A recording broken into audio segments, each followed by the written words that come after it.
Satu, dua, tiga. Assalamualaikum warahmatullahi wabarakatuh.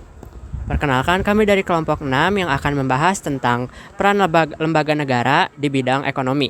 Yang pertama, perkenalkan, saya Pramudita Duyanto. Saya Muhammad Zafir. Nama saya Zufar Alvaro Aziz. Saya Sri Ras Farida, absen 32. Aku Naila Ansyariah Ramansyah, absen 23. Aku Khaira Natasha, absen 13. Nah, di sini pertama-tama aku bakal ngejelasin sejarah Bank Indonesia. Nah, sejarah Bank Indonesia itu dimulai pada tahun 1828. Tepatnya pada masa pemerintahan Hindia Belanda yang didirikan oleh De Javas Bank. De Javas Bank ini berperan sebagai bank sentral yang bertugas untuk mencetak dan mengedarkan uang di negara ini. Nah, selang satu abad pada tahun 1953, The Javas Bank ini berubah nama menjadi Bank Indonesia dan juga mengalihkan fungsinya.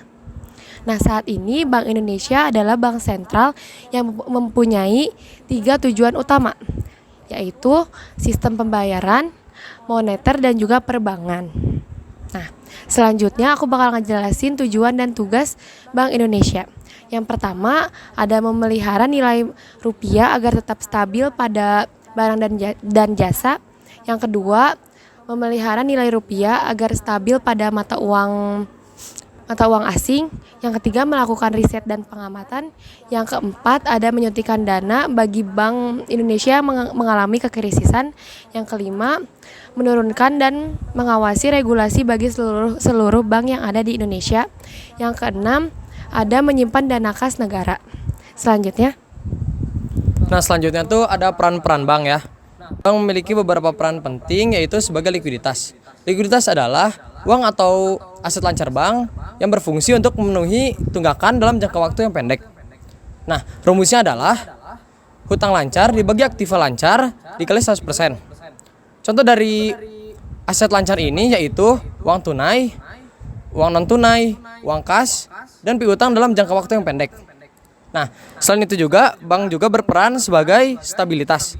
Untuk menjaga stabilitas ini dengan cara melalui inflasi, dengan cara mengendalikan inflasi, jumlah mata uang, dan mengatur suku bunga yang ada. Dan yang terakhir yaitu peran bank adalah sebagai pemberi jasa pembayaran. Contohnya seperti transfer. Lalu selanjutnya akan membahas tentang landasan hukum yang membawahi peran perekonomian negara. Yang pertama, ada pasal 23C yang berisikan hal-hal lain yang mengenai keuangan negara diatur oleh undang-undang. Pasal 23D yang berisikan suatu negara memiliki bank sentral yang susunan, ketetapan, kedudukan, tanggung jawab, dan independensinya diatur oleh undang-undang. Dan yang terakhir ada pasal 33 ayat 1 Undang-Undang Dasar Negara Republik Indonesia tahun 1945 yang berisikan perekonomian disusun atas dasar bersama berdasarkan atas asas kekeluargaan. Selanjutnya ada berita terkini positif mengenai Bank Indonesia nih. Nah, Bank Indonesia pada tanggal 16 sampai 17 Juli kemarin itu memutuskan BI rate sebesar 6,25% serta suku bunga deposit facility sebesar 5,50% dan juga suku bunga lending facility sebesar 7,00%.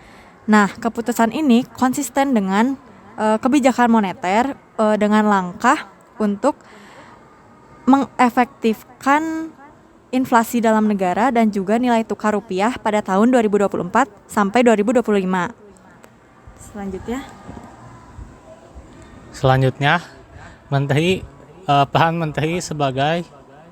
peran menteri untuk mencapai kesejahteraan perdagangan.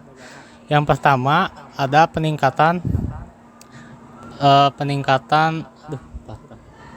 yang pertama ada teknologi informasi dan komunikasi, juga transportasi dan logistik.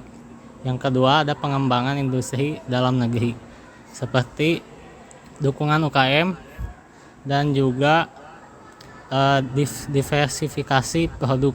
Yang ketiga ada stabilitas ekonomi makro seperti pengelolaan utang dan defisit, juga kebijakan moneter dan fiskal.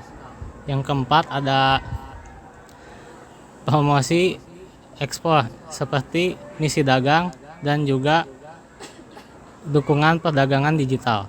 Selanjutnya nomor 5 akan dijelaskan oleh Kaila. Baik, aku akan menjelaskan nomor 5 yaitu peningkatan hubungan diplomatik. Yang pertama, usahanya itu ada kerjasama antara bilateral dengan multilateral. Yang kedua, ada perlindungan terhadap barang-barang eksportir dari luar. Lalu ada juga peran BUMN atau badan usaha milik negara. Tugasnya adalah yang pertama untuk mengelola sumber daya alam, yang kedua untuk mengatur lapangan pekerjaan di Indonesia, yang ketiga ada untuk mendorong pembangunan infrastruktur, dan yang terakhir ada untuk mengatur pendapatan keuangan di negara. Sekian merupakan presentasi yang dapat kami sampaikan. Mohon maaf apabila ada kesalahan. Wassalamualaikum warahmatullahi wabarakatuh.